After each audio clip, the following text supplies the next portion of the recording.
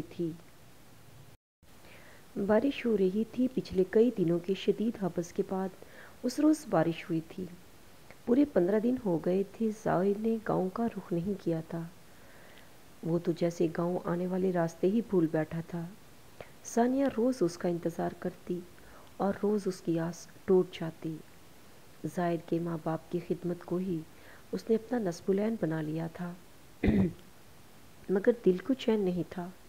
سائرہ ہر وقت منہ پھلائے پھرتی تھی۔ آج کل اس نے گاؤں کے نائی کے بیٹے کے ساتھ دعا سلام کر رکھی تھی۔ کوئی نہیں جانتا تھا کہ اس دعا سلام کے پیچھے اس کا کیا مقصد کار فرما تھا۔ ثانیہ کے آنے کے بعد اس نے گھر کے کام کاج سے بھی ہاتھ اٹھا لیا تھا۔ سارا دن وہ گھر کی چھت پر بیٹھی جانے کیا پلان بناتی رہتی تھی۔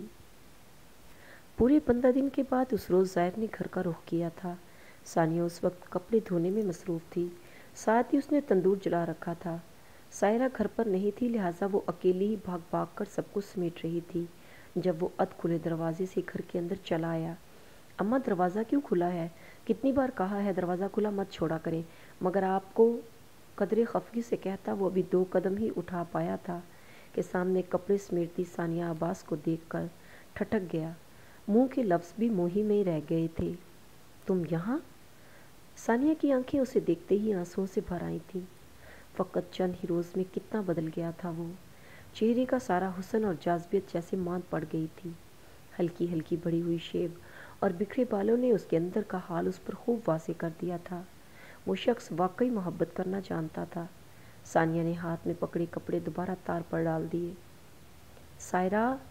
اس سے پہلے کہ وہ اسے کچھ کہتی اس نے فوراً دھاڑ کر سائرہ کو آواز دے ڈالی تھی، مگر وہ گھر پر ہوتی تو جواب دیتی۔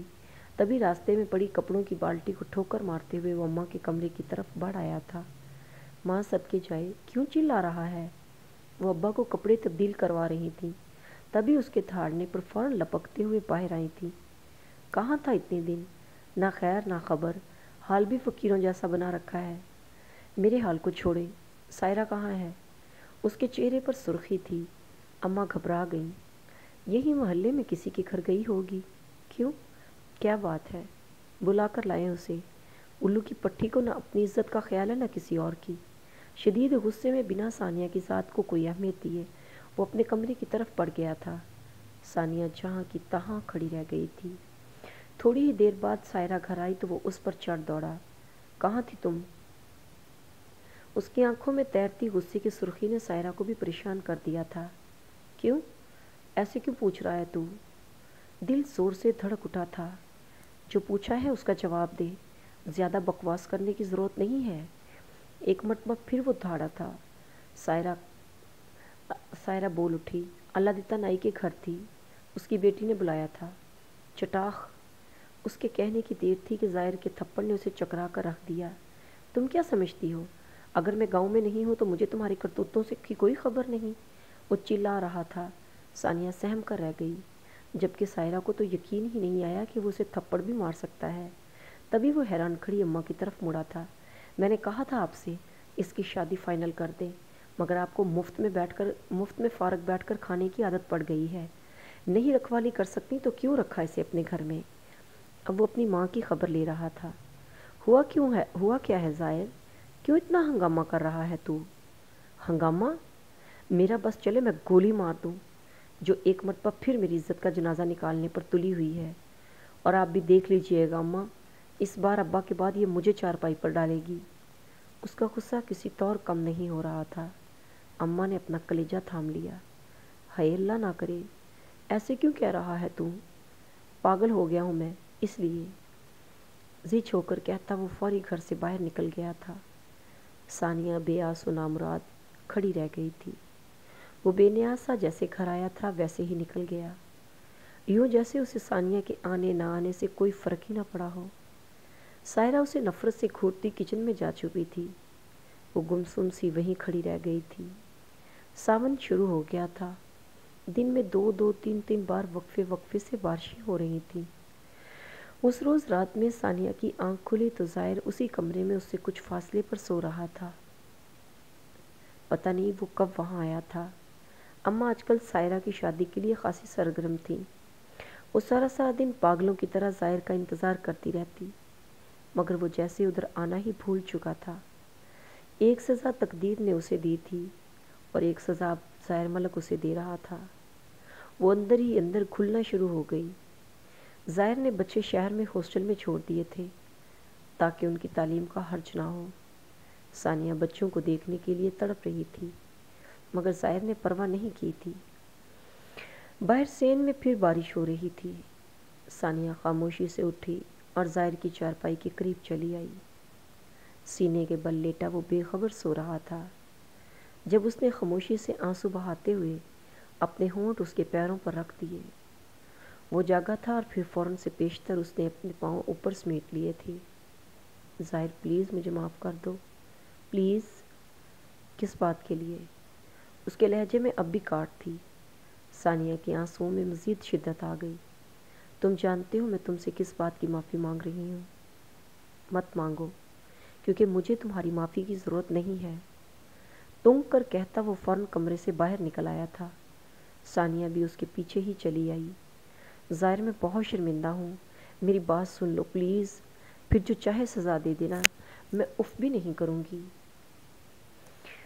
مجھے تمہاری معافی سے کوئی لینا دینا نہیں، کوئی بات نہیں سننی مجھے تمہاری، کیونکہ جس ثانیہ عباس کو میں نے اپنی عزت بنایا تھا وہ تم نہیں ہو۔ وہ اس کی طرف پشت کیے کھڑا تھا، تبھی ثانیہ اس کی آنکھوں سے ٹوٹے آنسوؤں کو نہیں دیکھ سکی تھی۔ ظاہر پلیز، میں نے تمہاری عزت کے ساتھ کوئی سودا نہیں کیا ہے۔ اچھا، 5 سال دیار غیر میں ایک قطعی غیر محرم مرد کے ساتھ شب و روز گزار کر، اس کے ساتھ شادی کی پلاننگ کر کے، تم سمجھتی ہو تو نے میری عزت کے ساتھ کوئی سودا نہیں کیا؟ اس بار وہ اس کی طرف پلٹا تھا اور ثانیہ اس کی آنکھوں سے ٹوٹتے آنسوؤں کو دیکھ کر دنگ رہ گئی تھی۔ میں قصوروار تھا نا تمہاری نظر میں نے دھوکہ دیا تھا نا تمہیں، تو تمہیں مجھ سے لڑنا چاہیے تھا، سارا حساب کتاب کلیئر کرنا چاہیے تھا۔ فرار اس مسئلے کا حل نہیں تھا۔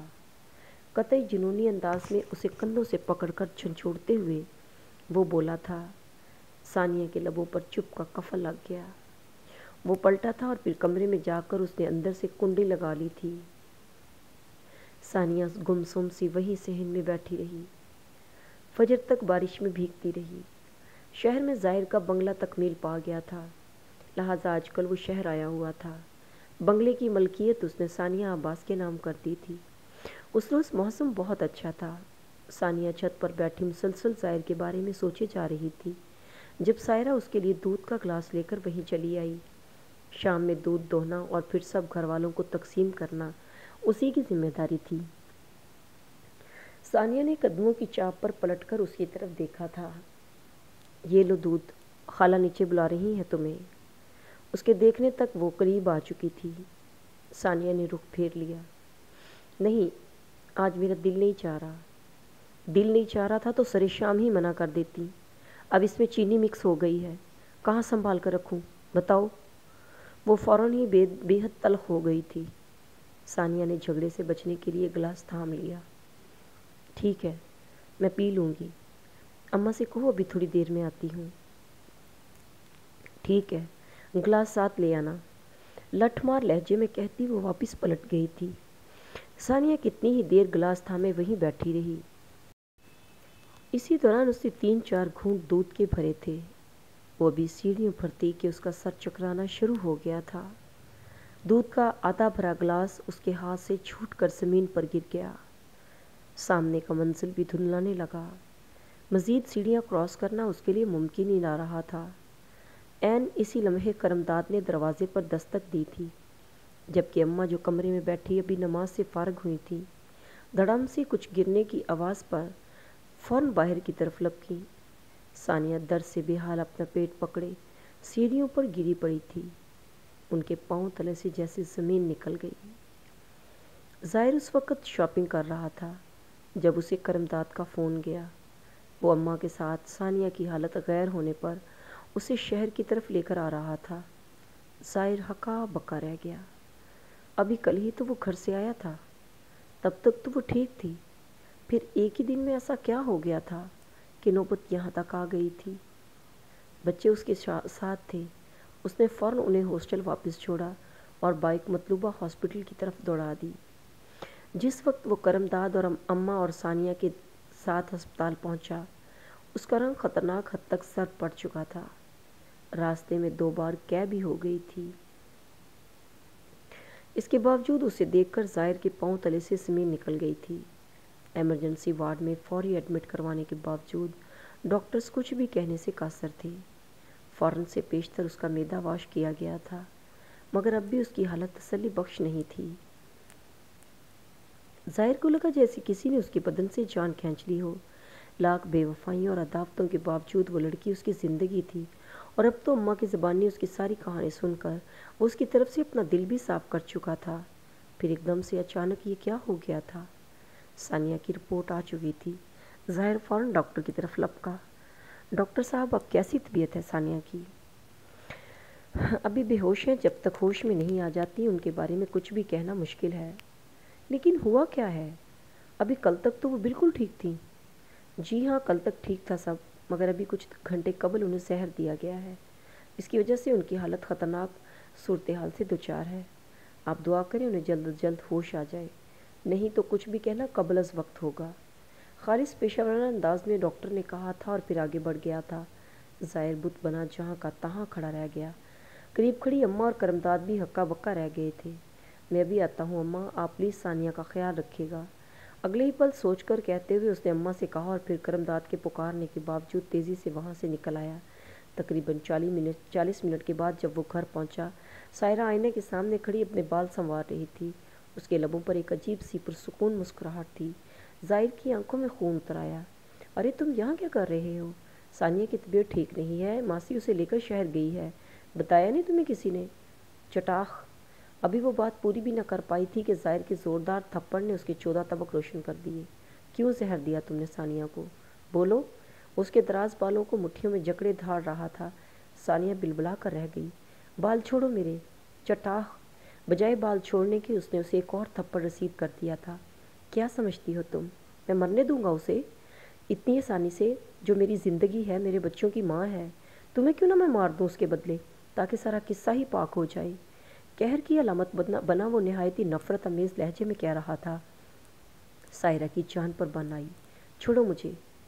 مار کر چھوڑوں گا۔ اتنی آسانی سے چھوڑ دیا تو ہلکائے کتے کی طرح پھر کسی کو کاٹ کر مار ڈالو گی تم۔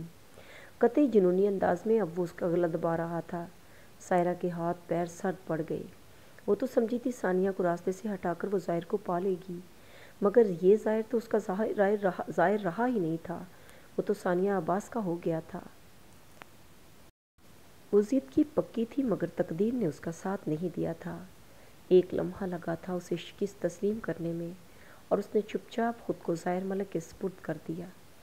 محبت کی وہ حویلی جو صرف اس کی ملکیت تھی، اس نے خود اسے غیر آباد کر کے وہاں کسی اور کو بسنے کا موقع دیا تھا، تو پھر اب گلہ کس سے کرتی؟ ظاہر نے اس کی حالت بگڑنے پر اسے حقارت سے پرے پھینک دیا تھا۔ یاد رکھنا سائرہ افضل، اگر میری ثانی کو کچھ ہوا تو اس سے پہلے خود اپنے ہاتھوں سے تمہیں زندہ زمین میں گاڑ دوں گا، اور اسے محض دھمکی نہ سمجھنا۔ جتنی حقارت اس کے لہجے میں تھی، اس سے کہیں زیادہ حقارت اس کی آنکھوں میں تھی۔ سائرہ افضل نے پہلی بار خود کو مٹی میں دفن ہوتے دیکھا تھا۔ ثانیہ عباس کو ہوش آ گیا تھا۔ اس کی آنکھ کھلی تو اس کے دونوں بچے دائیں بائیں اس کے پاس بیٹھے تھے، جبکہ ظاہر عجیب دیوانوں سے حال میں دونوں بازو سینے پر باندھے قریب کھڑا اسے دیکھے جا رہا تھا۔ ابھی تھوڑی دیر پہلے ہی اس نے زبردستی اماں کو کرمداد کے ساتھ گاؤں واپس بھیجا تھا، کیونکہ وہاں سائرہ کے ساتھ ساتھ اس کا بوڑھا بیمار باپ تھا جسے دیکھ بھال کی ضرورت تھی۔ چاند کی نظر اس کی کھلی آنکھوں پر پڑی تو اس نے فوراً جھک کر اس کا گال چوم لیا۔ اٹھیے نا ماما، پاپا کہتے ہیں اچھے بچے اتنی دیر تک نہیں سوتے۔ اس کی نصیحت پر گڑیا نے بھی جھک کر ماں کا گال چوما تھا۔ جی مما، آپ کو پتہ ہے پاپا کب سے رو رہے ہیں، کھانا بھی نہیں کھایا انہوں نے۔ گڑیا کو باپ کی فکر تھی۔ ثانیہ نے اس کی اطلاع پر نظر اوپر کی تو ظاہر اس کے سراہنے کھڑا اسی کو دیکھ رہا تھا۔ خوبصورت ستارے سی آنکھوں کے گوشوں میں چھلکتی نمی اسے پوشیدہ نہیں رہ سکی تھی۔ اس نے آہستہ سے پلکیں موند لیں۔ ثانیہ! اگلے ہی لمحے اس کا ہاتھ تھامے اسے پکار رہا تھا۔ ثانیہ کی بند پلکوں سے آنسو ٹوٹ کر گالوں پر پھسل آئے۔ آئی ایم سو سوری یار۔ اپنے ہاتھوں سے اس کے آنسو صاف کرتے ہوئے وہ ذرا سا جھکا تھا۔ اس نے دوبارہ آنکھیں کھول دیں۔ کس بات کے لیے سوری؟ مدت کے بعد اس کی کرپت پر وہ قدرے کنفیوز ہوئی تھی جب وہ بولا، ہر اس تکلیف کے لیے جو میری وجہ سے تم نے برداشت کی۔ نہیں، میں آپ کو اتنی آسانی سے معاف نہیں کروں گی۔ کیوں؟ وہ مزید جھک گیا تھا۔ ثانیہ بچوں کی موجودگی کی وجہ سے گھبرا گئی۔ بعد میں بتاؤں گی۔ اور اس کی گھبراہٹ پر وہ مسکرایا تھا۔ 3 روز کے بعد ہسپتال سے ڈسچارج کروا کر وہ اسے شہر والے بنگلے میں لے آیا۔ ثانیہ گاڑی سے اتری تو حیران رہ گئی۔ یہ کیا ہے؟ سرپرائز؟ وہ مسکرا رہا تھا۔ مطلب؟ وہ الجھی تھی۔ تبھی ظاہر نے اس کا ہاتھ تھام لیا۔ تمہیں گاؤں کے ماحول سے الجھن ہوتی ہے نا، اسی لیے میں نے شہر میں یہ گھر تمہارے لیے بنایا ہے، تاکہ تمہیں اور بچوں کو کوئی مسئلہ نہ ہو۔ بظاہر دیہات کے ماحول میں پرورش پانے والا وہ شخص اپنے قد میں کتنا بڑا تھا، یہ ثانیہ عباس نے اس وقت جانا تھا۔ بچے ان کے ساتھ نہیں تھے۔ تبھی وہ پلٹی تھی اور اس نے پورے استحقاق سے اس کا گال چوم لیا تھا۔ غلط! مجھے کبھی بھی گاؤں کے ماحول سے الجھن نہیں رہی۔ بس آپ سے الگ ہونے کے بعد دانستہ میں اس ماحول سے بھاگتی تھی، کیونکہ میرا دل میرے قابو میں نہیں تھا۔ کوئی آتش فشاں سا تھا جو ہر لمحے میرے اندر پھٹنے کو تیار رہتا تھا۔ اسی آتش فشاں کے زیر اثر میں نے صرف آپ کو دکھانے کے لیے اشر حسین سے شادی رچانا چاہی تھی۔ آپ سوچ بھی نہیں سکتے ظاہر میں نے کتنا کرب جھیلا ہے۔ جس روز مما نے بتایا کہ آپ نے مجھے طلاق دے دی ہے، اس روز میں اتنا روئی کہ ہاسپٹل کی طرح دیوار بھی ہل کر رہ گئی تھی۔ میرا بس نہ چلتا تھا کہ میں آپ کی جان لے لیتی۔ خیر، مجھے اب ہمیشہ آپ کے ساتھ رہنا ہے، اسی 10 مرلے کے خوبصورت کشادہ گھر میں جہاں ہر چیز خالص ملتی ہے۔ پچھلے 5 سالوں سے میں اس ماحول کو ترس کر رہ گئی ہوں۔ یہ محل، یہ اے سی، یہ اسٹائلش باتھ کچن، ان کی خوبصورتی اس گھر کی کچی 4 دیواری رسوئی اور غسل خانے کے سامنے کچھ بھی نہیں۔ جانتے ہیں کیوں؟ کیونکہ اس گھر میں میرا ظاہر رہتا ہے، جس کے دل پر میری حکمرانی ہے، جس کے جذبے جس کے خواب صرف میری ملکیت ہیں۔ اور میں نے بہت دیر سے یہ جانا ہے ظاہر، اس دنیا میں وہی عورت معتبر ہے جسے خالص احساسات والا مرد سچا پیار کرتا ہے۔ عورت کا اظہار محبت کتنا خوبصورت ہوتا ہے، یہ ظاہر نے اس روز جانا تھا۔ تبھی ایک دل فریب سی مسکراہٹ نے اس کے لبوں کو چھو لیا۔ پاگل لڑکی، پہلے یہ اظہار نہیں کر سکتی تھی، خام خواہ اتنا خرچہ کروا دیا۔ ہا ہا ہا ہا ہا، وہ ہنسی تھی اور ظاہر کو لگا کائنات میں رنگ ہی رنگ بکھر گئے ہوں۔ اماں نے بتایا تھا کہ ان کی گاؤں سائرہ گھر چھوڑ کر کہیں نکل گئی تھی۔ شاید اس میں ثانیہ اور ظاہر کا دوبارہ سامنا کرنے کی ہمت نہیں تھی۔ ظاہر نے سنا تھا اور گہری سانس بھر کر رہ گیا تھا۔ اگلی صبح ثانیہ کی خواہش پر وہ اسے لے کر گاؤں نکل آیا۔ ہلکی ہلکی برسات میں ثانیہ کے ساتھ نے اس کے اندر خوشیوں کے پھول کھلا دیے تھے۔ ہلکی ہلکی بڑی ہوئی شیب نے ابھی تک اس نے صاف نے کرنا گوارا نہیں کیا تھا۔ وہ کھڑکی سے باہر دیکھ رہی تھی جب وہ گنگنایا، دو پتھر چنار آندے، ساڈا دکھ سن سن کے، روندے پتھر پہاڑ آندے۔ عادت سے مجبور ڈرائیو کرتے ہوئے وہ کن اکھیوں سے اسے دیکھ رہا تھا۔ تبھی ثانیہ نے اس کے مضبوط کندھے پر ہلکا سا مکہ رسید کیا۔ اب بھی وہ ہنسا تھا اور پھر ہنستا ہی چلا گیا تھا۔ ثانیہ نے اپنے دونوں بازو اس کے بازو میں ڈال کر اپنا سر اس کے مضبوط کندھے سے ٹکا دیا۔ بے شک ہجر کی لمبی مسافت کے بعد اب محبت کے سائے دار درخت کے تلے آرام کرنا اس کا حق بنتا تھا۔